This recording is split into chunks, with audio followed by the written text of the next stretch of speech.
Assalamualaikum warahmatullahi wabarakatuh. Salam sejahtera semua. Ini adalah video bagian kedua dari rumus cepat dan mudah yang penting untuk TPS kuantitatif. Di bagian pertama saya sudah membahas 6 rumus. Dan di bagian kedua ini saya juga membahas 6 rumus. 6 rumus sudah di bagian pertama, maka ini adalah lanjutannya, berarti rumus ke-7. Nah, rumus ke-7 adalah persentase. Kondisi awal itu selalu 100%. Ini yang mesti diingat untuk persentase. Jika kaitannya dengan jual beli, maka yang awal itu adalah belinya. Jadi beli itu 100%. Jika untung 20%, maka jualnya lebih mahal, 120%. Jika kaitannya dengan menabung, yang awal itu tabungan awal. Tabungan awal berarti 100%. Jika kaitannya dengan bruto, neto, dan tara, yang awal itu adalah bruto. Berarti bruto 100%. Jika tara 2%, maka neto itu sisanya, yaitu 98%. Ingat ya, kalau persentase awal itu 100%. Kita lihat contoh soalnya. Sebuah sepeda dijual dengan harga 2.200.000, ternyata diperoleh untung 10%. Harga beli sepeda ini adalah berapa? Soal ini sederhana, tapi banyak orang yang salah. Karena dia cari untungnya dulu. Dengan rumus yang seperti ini. Untung atau labanya. Pakai rumus seperti ini. 10% itu 10/100 dari 2.200.000. Nah, ini adalah contoh pengerjaan yang salah. Kenapa? Karena 10% ini bukan dari harga jual. Nah, ini harga jual. Padahal kan 10% itu harusnya dari harga beli. Nah, ini contoh pengerjaan yang salah. Oke, pengerjaan yang benar. Ini saya hapus dulu. Yang benar itu seperti ini. Nah, supaya mudah saya bikin gini, bro. Ingat, yang awal itu beli. Ini ada untung atau laba. Ada harga jual.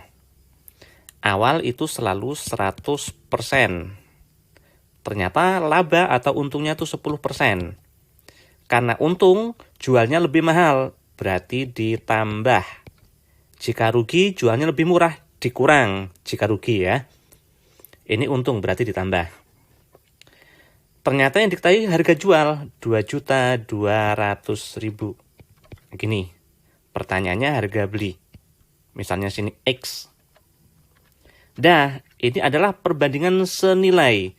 Nah, di video bagian pertama sudah saya bahas tentang perbandingan senilai. Ngerjainnya gimana? Kali silang ya. Kali silang atau cukup juga seperti ini, bro. Ini ke sini kali berapa itu? Kita ambil 11 sama 22-nya aja, bro. Kali 2, 11 sama 22 ya. Berarti ini kali 2 juga. 100 berarti kali 2, 200. Nah, ini ada, ini 0, sini 02 ya. Ini 10 jadi 20, ini 0 tambah 02 gini, bro.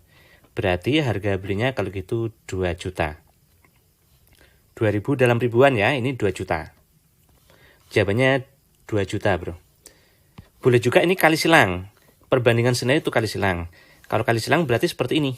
100 kali sana sama dengan X dikali sana itu. Berarti X dikali 110% sama dengan 100% dikali 2.200.000. Ribuannya nggak saya tulis ya. Persennya coret. Nolnya coret 1. Dibagi 11 1, bagi 11. Ini 2, ada 0, 1, tadinya 20. Nah, ketemu X-nya 20 dikali 100. 2.000. Karena dalam ribuan berarti ini 2 juta. Itu harga belinya. Ingat ya, persentase itu yang awal tuh selalu 100%. Rumus ke-8. Waktu penyelesaian untuk pekerjaan secara bersama-sama. Nah, rumusnya seperti ini, bro.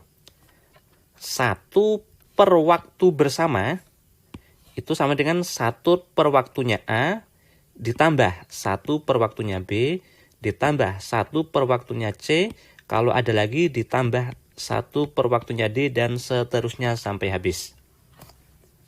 Nah, contoh soalnya seperti ini. Mesin A dapat mengcopy 1 bundle dokumen dalam waktu 4 jam. Mesin B dapat mengcopy 1 bundle dokumen yang sama dalam waktu 6 jam. Jika kedua mesin ini dijalankan bersama-sama, waktu yang diperlukan untuk mengcopy 1 bundle dokumen ini adalah tentu lebih cepat ya. Nah, jawabnya 1 per waktu bersama, 1 per waktunya mesin A 4 jam ditambah 1 per waktunya mesin B 6 jam. Penyebutnya samain, 4, 6 jadiin 12 ya. Berarti 4 harus kali 3. 1 kali 3. Berarti 3 ditambah ya. 6 ini kan kali 2 supaya 12. Berarti 1 kali 2 juga. Nah, berarti 5 per 12. Itu seperti. Berarti sekarang kita balik bro. Berarti T per 1, berarti ini dibalik juga. T per 1 atau T berarti 12 per 5 jam. 12 bagi 5, 2. Harusnya 10. 12, 10, sisa 2. Berarti ini 2 jam, sisanya 2 per 5 jam. Jika kita bikin menit, maka 1 jam itu 60 menit. Jadinya, ini 2 jam. Nah, ini bisa dicoret ya.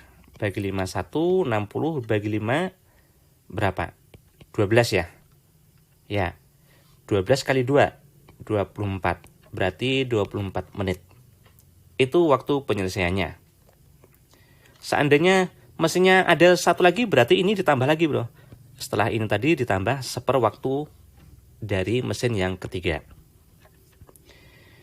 Nah, untuk yang kerja itu cuma 2, ini kan cuma 2 tuh, mesin A sama mesin B. Sebenarnya kita bisa lebih cepat. Nah, kayak gini. T bersama itu tinggal dikaliin 4 kali 6 per tinggal ditambah. Nah, seperti ini, bro. Berarti 24 per 10. Nah, 24 bagi 10 itu kan 2. Berarti 2 jam ini, bro. 2 jam kan 20 tuh, sisa 4. Berarti 4 per 10 menit. Sorry, 4 per 10 jam. Jadi ini menit berarti harus dikali 60 menit. Karena 1 jam tuh 60 menit. Nah, ini kan coret tuh. Nah, jawabannya berarti 2 jam 4 kali 6, 24 menit. Nah, kan sama, bro. Lebih cepat pakai ini ya. Tapi yang seperti ini dikali per ditambah itu khusus kalau hanya 2. Ingat, yang kerja tuh hanya 2. Kalau yang kerja 3 nggak bisa lagi seperti ini. Nah, makanya kenapa saya tulis ini? Karena supaya aman. Seandainya 3 atau 4 yang kerja, itu pakai rumus yang ini, bro. Tapi kalau 2, kita boleh pakai rumus ini. Rumus ke-9. Nah, seringkali kita seperti ini. Membandingkan A dengan A kuadrat. Apakah A kuadrat itu pasti selalu lebih besar dari A? Atau A lebih kecil dari A kuadrat? Anggapan kita kan seperti itu. Ternyata tidak ya. Itu tergantung bilangan pokoknya, bro. Untuk bilangan pokok yang lebih dari 1, pangkat semakin besar, nilainya juga semakin besar. Nah, itu benar ya, untuk yang lebih dari 1. Tapi untuk bilangan yang kurang dari 1, kalau pangkatnya itu semakin besar, nilainya justru semakin kecil, bro. Nah, ini kan sama tuh. Yang ini pangkat 1, ini pangkat 2, ini akar tuh pangkat setengah. Nah, sekarang berarti kita harus lihat bagaimana ini. Apakah dia lebih dari 1 atau kurang dari 1. Perhatikan yang A, setengah. Itu kan supaya jadi 1 kan harus tambah setengah tuh. Nah, ini sepertiga itu kan kurang dari setengah. Pasti jumlahnya segini tuh kurang dari 1. Jadi ini ternyata ini kurang dari 1. Kalau kurang dari 1, pangkat semakin besar, nilai semakin kecil itu bro. Nah, karena ini kurang dari 1, ya, ini kurang dari 1, ini kurang dari 1, ini sama kan? Kurang dari 1, berarti pangkat yang paling besar itu justru yang paling kecil. Pangkat paling besar siapa? B, berarti B itu paling kecil. Pangkat paling kecil C, berarti C itu justru yang paling besar. Yang tengah berarti A. Nah, jawabannya ini. B kurang dari A kurang dari C. Jawabannya C, bro. Rumus ke-10. Kesebangunan. Sisi-sisi yang dibandingkan adalah sisi yang menghadap sudut yang sama besarnya. Tipsnya supaya mudah, kedua bangun itu sebaiknya dipisah, bro. Nah, contoh soalnya seperti ini. Berapakah panjang BC yang sini? Sebaiknya kita pisah aja. Segitiganya kita pisah ya. Ini sama satunya. Nah, seperti ini. A, C, E, B, C, D. Dengan panjangnya ini 12, ini 8. 8 sama 7 berarti 15. Panjang yang sini 15. Ini 7. Ada lagi yang diketahui? Tidak. Nah, sudah ya. Sekarang kita cari sudutnya itu mana yang sama. Kalau sebangun semua sudut harus sama, bro. Pertama, sudut A ini sama dengan sudut D. Karena soal yang mengatakan ini. Kedua yang pasti sama adalah C. Ini, bro. Karena berimpit. Nah, di sini. Ini berarti miliknya yang kecil, juga miliknya yang besar. Berarti sama. Nah, karena jumlah sudut dalam segitiga harus tetap, yaitu 180, ini berarti pasti sama. Nah, sekarang dah. Kita mau mencari BC. BC, ingat yang dibandingkan adalah yang menghadap sudut yang sama besarnya. BC menghadap siapa? BC ini kan menghadap sudut sana. Ya kan? Menghadap sudut D. Sudut yang sama besarnya ini, berarti depannya itu 15. Makanya perbandingannya harus dengan 15. Nah, ini berarti per 15. Sama dengan, karena yang kita cari, karena yang atas tadi BC, yaitu segitiga kecil, berarti yang atas ini harus segitiga kecil, bro. Yang tahu panjangnya mana? 7 boleh, 8 boleh. Nah, kita pakai mana? Kalau kita pakai 7, perhatikan 7 ada di depan sudut B. Yang 3 ya. Yang sama kan ini. Depannya berarti sini. Nah, ini kan tidak tahu. Berarti kita nggak bisa pakai itu. Berarti harus pakai yang satunya lagi. Berarti kalau gitu pakai 8 ya. Kita lihat 8 ada di depan sudut yang 2 itu, sudut C. Yang sama besarnya, tadi 8 ya. Yang sama besarnya adalah yang ini, bro. Nah, C ini depannya 12. Berarti per 12. Dah, kita coret. Sama-sama di kanan ini boleh coret. Dibagi 4 ya, 2 ini 3. Sama-sama di bawah ini boleh coret. Bagi 3 1, bagi 3 ini 5. Nah, yang seperti ini kali silang. BC kali 1, 5 kali 2. Nah, panjang BC-nya 10. Ingat, yang dibandingkan harus sisi yang menghadap sudut yang sama besarnya ya. Dan tipsnya sebaiknya kedua bangun dipisah. Rumus ke-11. Nah, ini masih kesebangunan. Kalau tadi yang rumus ke-10 yang dibandingkan itu adalah sisi panjang dengan panjang.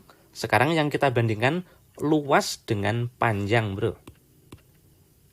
Nah, jika dia sebangun, perbandingannya itu ternyata luas 1 banding luas 2 sama dengan sisi 1 kuadrat banding sisi 2 kuadrat. Sisinya harus dikuadratin, bro. Kita lihat soal. Jika jari-jari lingkaran yang kecil adalah 123 cm, besar sekali ya angkanya, maka luas arsir banding luas tidak arsir adalah berapa? Jari-jari yang kecil, bro. Nah, gini. Ini 123 bro katanya. Nah, tapi karena ini perbandingan kita nggak usah menghitung persis. Ya, nggak usah pakai angka itu. Perhatikan ini. Ini jari-jari kecil. Berarti jari-jari besar berapa kalinya itu? Ternyata kan 3 kalinya. Itu boleh ditulis berarti R besar, jari-jari yang besar, banding R kecil itu 3:1. Nah, luasnya kalau gitu luas yang besar, luas lingkaran besar maksudnya ya, banding luas lingkaran kecil. Nah, ini dikuadratin bro. Kalau sisi dikuadratin ya. Berarti 3 kuadrat 9, 1 kuadrat 1. Perbandingan lingkaran besar dengan lingkaran kecil luasnya adalah 9:1. Nah, sekarang kita cari luas arsirnya. Luas